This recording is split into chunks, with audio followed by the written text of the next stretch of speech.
Vamos para a palavra do Senhor no livro de 1 Reis, capítulo 18. Conosco hoje, pela primeira vez, o João, né, João? Deus abençoe a Giovana, que o convidou, né? Tá aí, amigo da Giovana, Deus abençoe. Tá ali o Gabriel, né, Gabriel? Veio conhecer o templo, Deus abençoe a sua vida. Os demais, a irmã Regina, né, também, Deus abençoe, em nome de Jesus. 1 Reis, amados, capítulo 18. Lá no versículo 19, 1 Reis 18, 19. Acharam? Agora, pois, envia, ajunta a mim todos os filhos de Israel. Agora, pois, ajunta a mim todo o Israel no Monte Carmelo. Estou lendo de baixo. Como também os 450 profetas de Baal e os 400 profetas de Azera, que comem da mesa de Jezabel. Então enviou Acabe os mensageiros a todos os filhos de Israel e ajuntou os profetas no Monte Carmelo. Então Elias se achegou a todo o povo e disse: até quando cocheareis entre dois pensamentos? Se o Senhor é Deus, seguiu, e se Baal, seguiu. Porém o povo não lhe respondeu nada. A mensagem desta noite que inflama o meu coração hoje é um dia de decisão. Nós vemos aqui um dos desafios que todos conhecem. Se perguntarmos, até as crianças já estudaram na escolinha sobre o desafio de Elias. Eu quero dizer para você que nessa época Israel estava vivendo um momento catastrófico. Estava vivendo um momento de estavam longe da presença de Deus.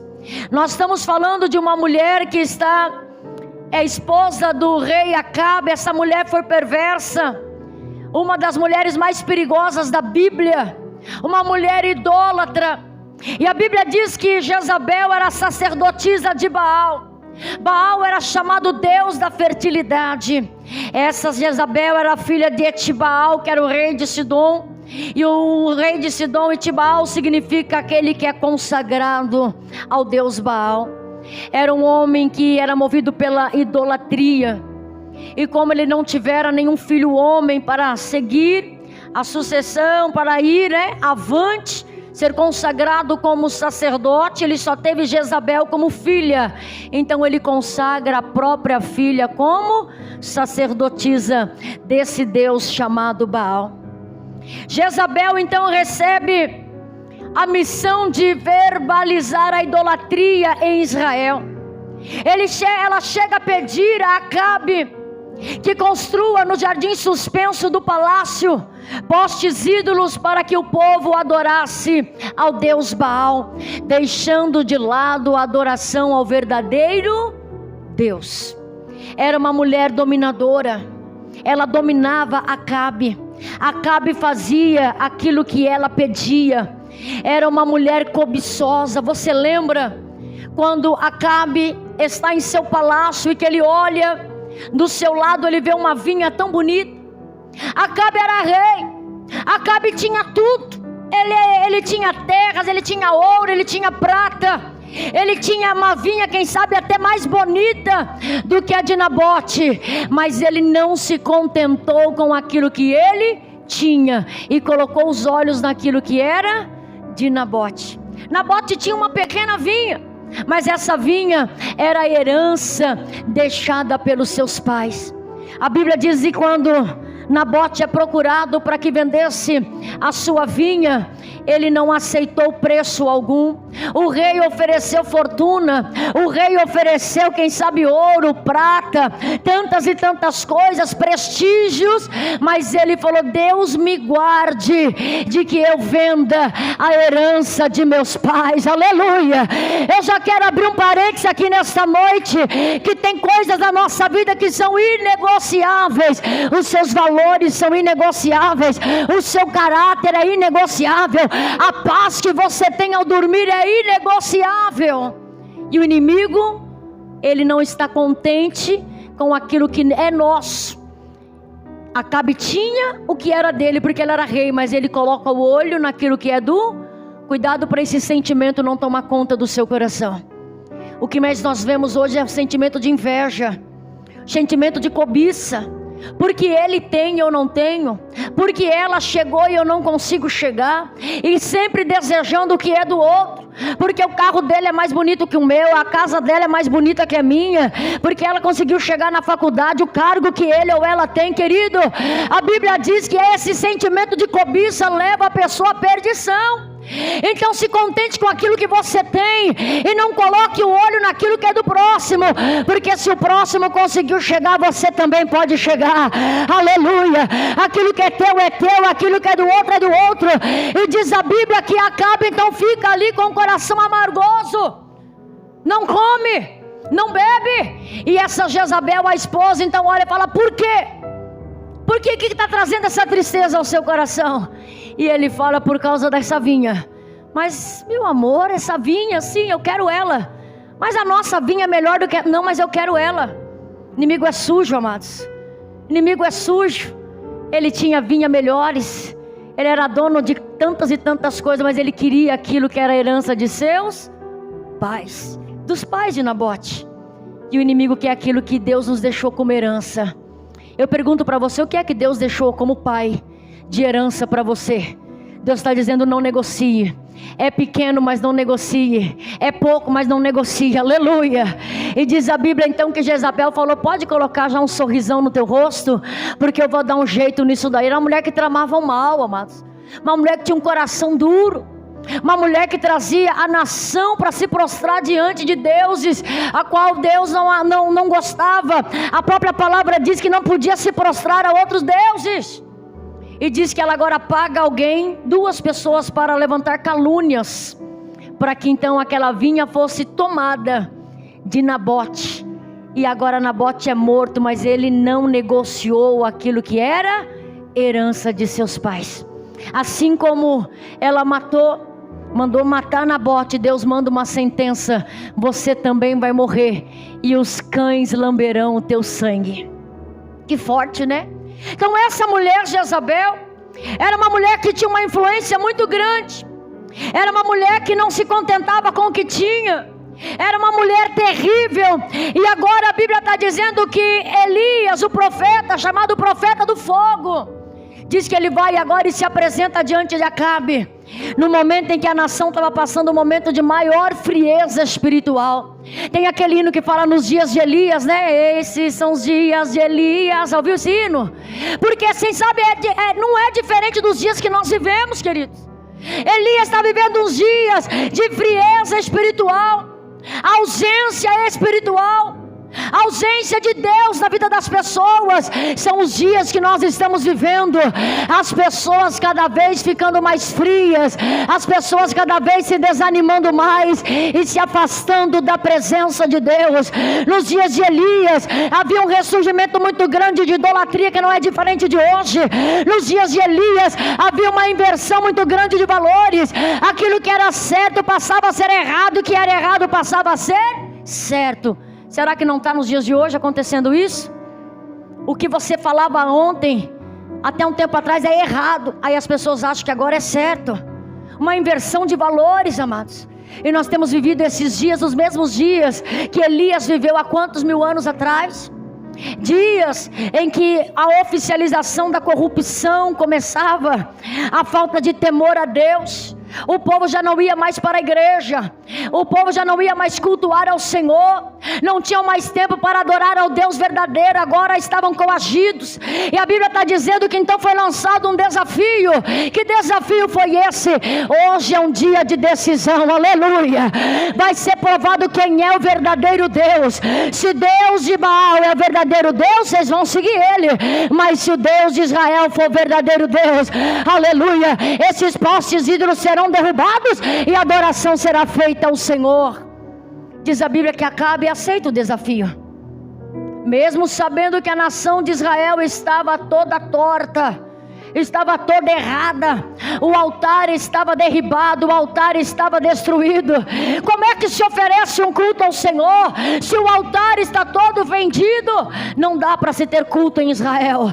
Mas Deus levanta Elias, como levantou eu e você nessa noite, para dizer: ainda Deus está procurando remanescentes nessa terra, pessoas que não se vendem, pessoas que não deixam a frieza espiritual tomar conta do seu coração, porque Deus está dizendo: hoje é um dia de decisão na sua vida.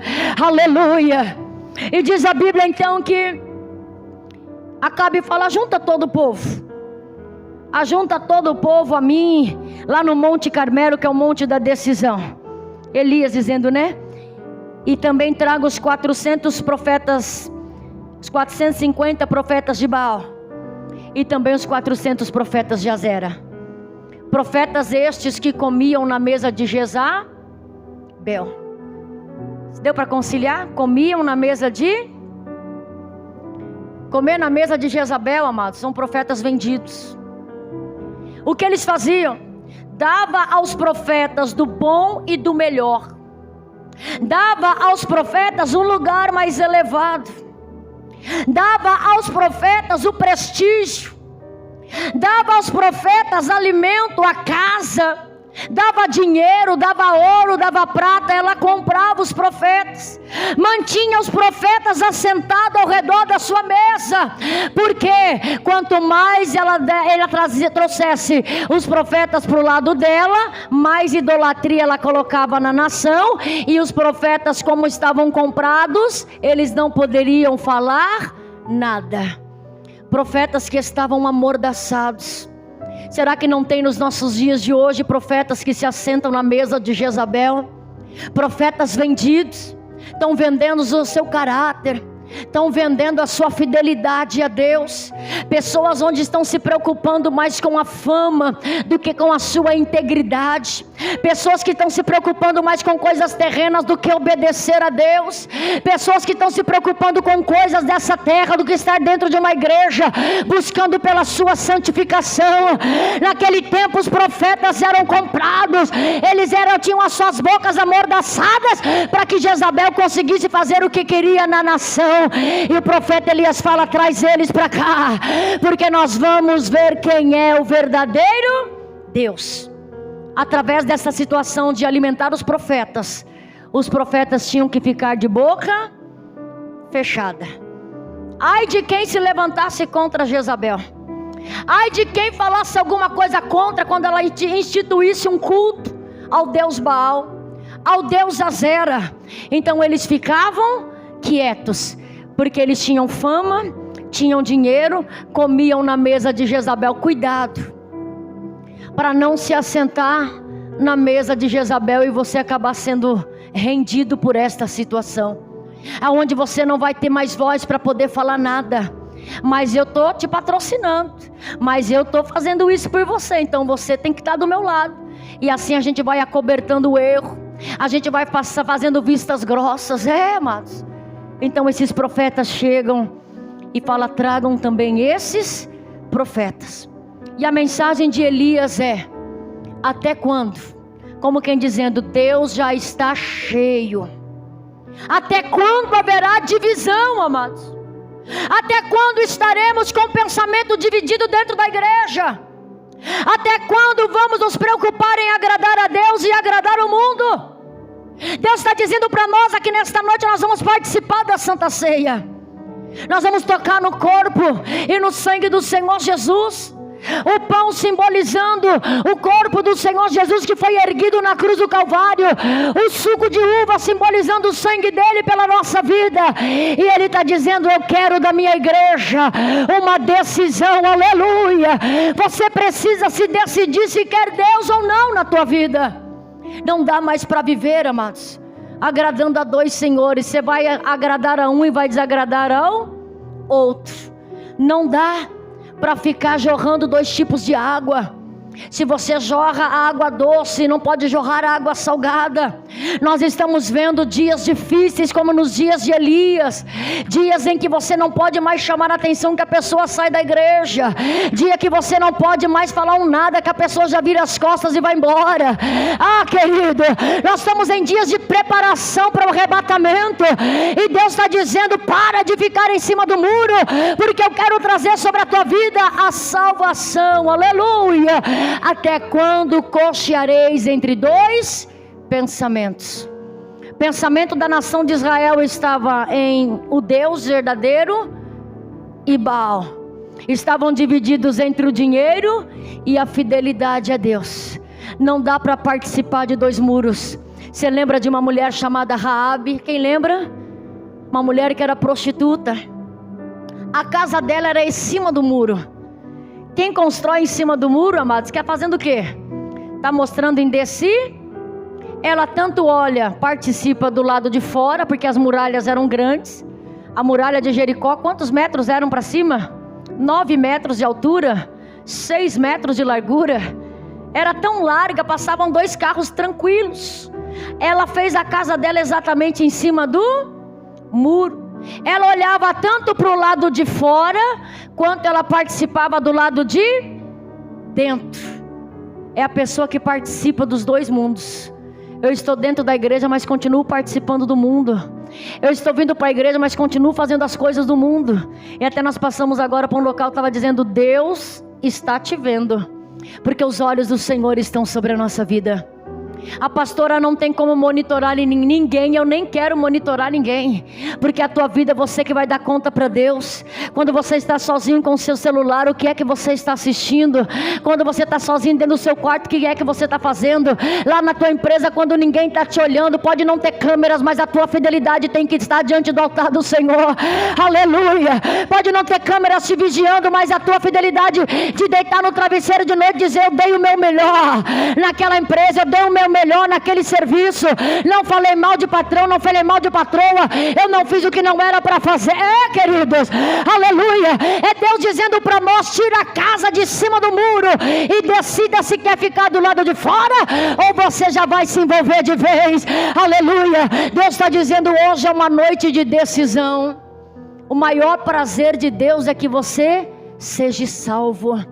Ele enviou o seu Filho Jesus Cristo lá na cruz do Calvário para morrer por nós, e Ele fala que Ele não quer que ninguém se perca. Mas muitos estão na janela, muitos estão pendurados na janela. Eu lembro de Eutico, eu lembro de um rapaz chamado Eutico. Apóstolo Paulo está pregando no terceiro andar, uns 9 metros de altura, e lá estava o Eutico sentado na janela, amados. Tanto lugar para sentar, mesmo que a casa tivesse abarrotada. Quem é que vai escolher ficar ali na janela, sentado na janela? A Bíblia diz que o apóstolo Paulo começa a pregar, e você já viu, né? Quando o crente começa a pregar, vai se empolgando, vai indo, e diz que deu meia-noite, o povo dizendo: apóstolo Paulo, fala mais, prega mais, eu quero ouvir mais essa palavra que sacia a sede. Aleluia. E o Eutico está lá assim, cochilando. E assim tem pessoas dentro da igreja. Deus está dizendo para nós nesta noite: não cochile espiritualmente, porque o noivo está para vir a qualquer momento. E muitos estão desapercebidos, deixando para amanhã o que pode fazer hoje, deixando o perdão que não foi liberado para amanhã. E se Jesus volta hoje para você, para onde é? Deus está dizendo aos nossos corações, como Ele inflamava o meu coração neste dia: não participe da mesa de Jezabel. Não se deixe vender, mas se decida nesta noite. O que é que você quer? Eternidade ou perdição eterna? Ele está dizendo para nós nesta noite. Ele está nos dando a oportunidade. E diz que o Eutico foi deixando e foi se cansando, e foi ali, daqui a pouco o sono pegou ele. O que aconteceu? Caiu da janela. Quando ele cai da janela, o que acontece? Ele morre. Mas se ele não tivesse assentado na janela, mas é a pessoa que quer participar dos dois mundos. Eu vou ouvir um pouquinho, um ouvido eu ouço a pregação de Paulo, e o outro eu fico de ouvido na rua, no ouvido no mundo. O que está acontecendo? Lá na igreja eu canto os louvores, mas em casa eu coloco hinos que desagradam a Deus. Na igreja eu venho com roupa certinha, mas lá fora quando você encontra, meu Deus, amados, Jesus está voltando, se decida. Você é escolhido, você é escolhida de Deus. Dentro da igreja é glória a Deus, mas em casa é palavrão. Dentro da igreja é uma coisa, mas lá no serviço é outra coisa. Queridos, é pessoa que o caráter dela muda. A pessoa muda conforme o lugar que ela está. Não, aqui na igreja eu sou uma coisa, mas lá no meu emprego eu sou diferente. Eu conto piada suja, eu falo coisas que não devem. Não, porque eu tenho que estar no meio, né? Senão eu sou chamado de quadrado. E Deus está dizendo: até quando cocheareis entre dois pensamentos? Até quando você vai ficar sentado à mesa de Jezabel? Vai ficar como uma pessoa vendida? E Deus está dizendo hoje à noite que Ele está te dando a oportunidade. Apóstolo Paulo desce para a pregação. E ele desce porque uma alma, ela vale mais que o mundo inteiro. Ele para o culto e ele desce. E quando ele desce, ele vai lá e abraça esse rapaz Eutico.